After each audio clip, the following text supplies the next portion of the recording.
Bonjour à toi, bienvenue à Lofto, notre version face cam. Dis-moi, jeunesse consciente, quelle est ta vision du bonheur? À combien es-tu prête à l'acheter pour toi et pour les générations futures? Changer le monde n'est pas la mission impossible ou vaine que l'on pense qu'elle est. Changer le monde, c'est une qualité de vie, une forte vibration que l'on s'engage à émettre tout le long de notre vie. Que tu sois donc chrétien, musulman, juif, bouddhiste, païen ou encore athée, ma question pour toi est la suivante. Quel est ton niveau de spiritualité? Nous allons aborder aujourd'hui le sujet de la destinée sentimentale. Oui, nous avons une destinée sentimentale. Mais qu'est-ce que c'est que la destinée sentimentale? La destinée sentimentale, c'est un ensemble d'événements qui orientent la vie amoureuse d'un individu vers un accomplissement ou des expériences ou encore des liens spécifiques qui sont considérés comme incontrôlables, comme inévitables par l'individu. Nous voulons dire là que chaque personne a son parcours prédéfini. Il est donc guidé vers des relations spécifiques ou encore vers des personnes spécifiques. Lorsque ce parcours se déroule bien, nous avons une vision romantique de la chose. Mais lorsque c'est un parcours chaotique, nous le vivons comme une fatalité.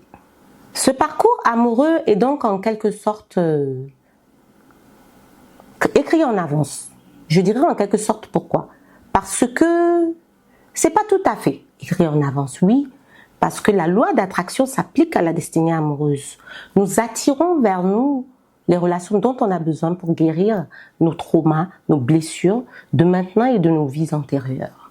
Donc ainsi, quelqu'un qui a un problème de dépendance affective va forcément attirer vers lui, une personne qui est un as du rejet ou de l'abandon pour pouvoir créer chez cette dernière un déclic de guérison. Ou encore quelqu'un qui a le syndrome du sauveur ou le problème de sacrifice de soi va attirer vers lui un personnage de pervers narcissique qui va lui demander son sacrifice extrême pour déclencher toujours la guérison. Oui, tant que les leçons n'ont pas été acquises, tant qu'on n'a pas compris pourquoi on vit certaines relations, on ne pourra pas passer au-dessus. Donc, le cercle sera vicieux, il sera répétitif, les schémas seront répétitifs. Non, ce n'est pas une malédiction, c'est une école. Il existe 5 types de relations amoureuses. Il y a d'abord la relation Bastien, c'est le couple Bastien, qui est un couple de 2 personnes très unies, qui s'unissent pour tout faire ensemble. Ils sont solidaires, ils unissent leurs forces et leurs faiblesses pour avancer ensemble. C'est un couple stable, un couple harmonieux. Ensuite, nous avons le couple explorateur. C'est ces 2 personnes qui s'explorent, qui explorent leur compatibilité, qui explorent leurs valeurs sans pression. Nous avons en 3e point le couple de haute tension, de haute intensité. C'est un couple, comme on l'entend, qui est lié par un fort lien émotionnel, un lien émotionnel très intense, une passion intense, avec aussi des conflits réguliers et très forts, ce qui crée bien entendu une dynamique très tumultueuse. En 4e position, nous avons les couples à codépendance, les couples codépendants. Comme on l'entend, il y a un dysfonctionnement. Oui, c'est un couple où il existe un dysfonctionnement puisque l'un est fort dépendant de l'autre, ou même les rôles peuvent s'inverser. Donc les 2 sont très dépendants l'un de l'autre. Les rôles s'échangent. Le dernier type de relation est la relation toxique. Celle-ci peut être confondue par une passion intense, un amour passionné, mais pas du tout. Elle se base sur la manipulation, sur le chantage affectif, sur la jalousie maladive. Et les sentiments sont d'ailleurs contradictoires. On souffle du chaud et du froid. En spiritualité, ces relations sont qualifiées de relations karmiques. C'est des relations qui enseignent la vie, qui enseignent des leçons de vie, qui guérissent les blessures et les traumas qu'on transporte et qui nous élèvent spirituellement. Donc, c'est des relations karmiques. Dans les relations karmiques, je qualifie certains éléments comme des catalyseurs qui te poussent à grandir plus rapidement spirituellement. Nous avons les dettes karmiques. Les dettes karmiques, c'est les blessures, les fissures, les cassures, les traumas avec lesquels nous venons dans cette vie. Donc, qui datent d'une vie antérieure comme dans celle-là, qui sont à guérir dans ces relations karmiques. Nous avons aussi comme catalyseur la leçon de vie, les leçons de vie que nous apprenons à travers ces relations-là, qui nous permettent de grandir émotionnellement, d'acquérir une maturité émotionnelle, une sagesse émotionnelle. Établir des frontières saines pour ne pas tomber encore dans ce dynamisme de cercle vicieux et de schémas répétitifs négatifs. Il existe aussi d'autres relations telles que les relations d'âme-sœur. Et ça, c'est les relations, je dirais, idéales, des relations qui sont basées sur une compatibilité parfaite, qui sont basées sur une entente profonde, qui sont basées sur une sincère amitié, oui, parce que ça peut être amical, amoureux, comme familial. Les âmes sœurs existent partout. C'est la meilleure des relations. En dernière position en spiritualité, nous avons les relations sacrées, qui sont les relations de flammes jumelles. C'est un lien profond entre deux personnes, un partenariat spirituel basé sur l'amour inconditionnel, la transparence, l'honnêteté, et qui pousse les deux êtres sur un chemin de transformation, de croissance spirituelle. Cela va au-delà de l'amour romanesque et rentre dans un espace transformatif où les épreuves sont vécues comme des opportunités de développement, d'élévation mutuelle. La rencontre des flammes jumelles provoque chez l'un et l'autre une destruction profonde, un éveil spirituel obligatoire, douloureux, difficile, transcendant. Il y a aussi l'effet miroir qui déjà les fait ressentir chacun la douleur de l'autre, mais aussi qui fait en sorte que l'un provoque le réveil des blessures de l'autre afin qu'il guérisse. C'est un parcours de guérison à deux. Le parcours FJ est créé par l'univers pour que chacun se découvre, l'un comme l'autre se découvre intérieurement, profondément, découvrir l'autre à travers soi et découvrir Dieu à travers ce lien qui vous lie. Un lien indélébile, incompréhensible au-dessus de tout, qui surmonte tout. Ce passage, on appelle ça la purification du lien. Et cette purification du lien conduit à l'activation de la destinée commune des deux êtres qui sont flammes jumelles. Malheureusement, toutes les flammes jumelles ne sont pas destinées dans une vie à être ensemble, à s'unir. Parce que ce parcours peut être terminé chez l'un, mais fui chez l'autre. Faire face à ses ombres, faire face à ses difficultés n'est pas donné à tout le monde. C'est une force qui n'est pas donnée à tout le monde.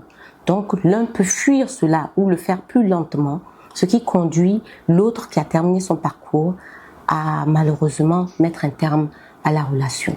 Donc toutes les flammes jumelles ne sont pas destinées à finir ensemble.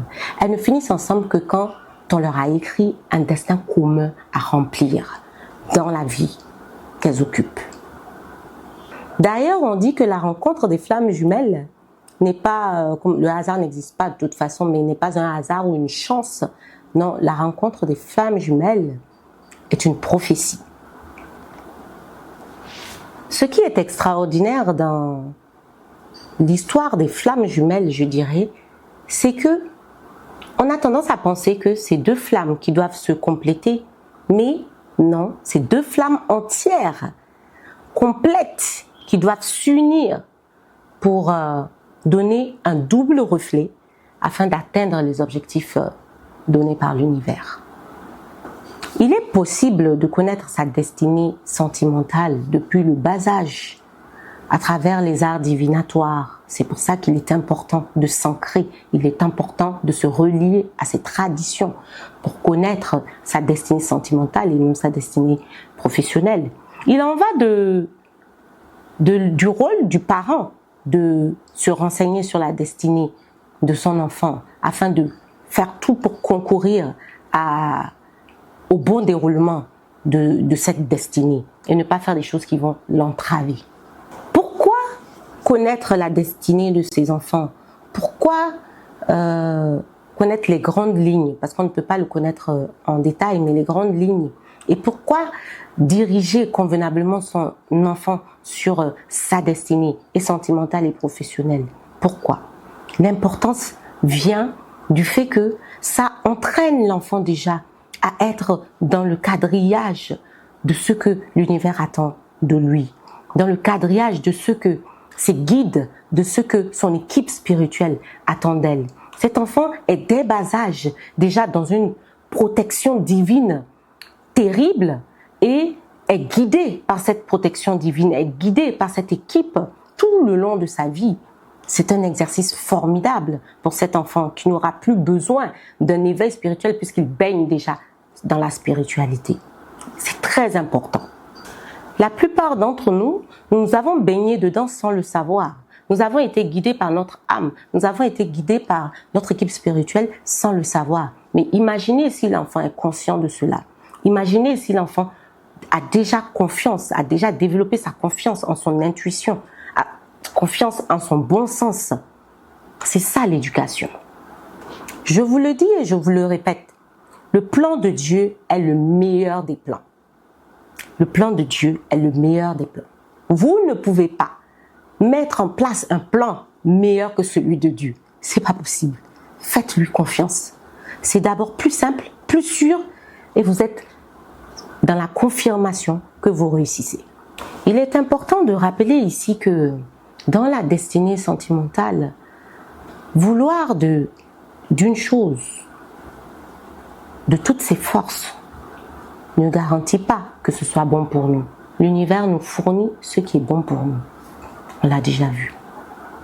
Donc ça ne sert à rien de s'accrocher à quelque chose qui ne vous est pas destiné.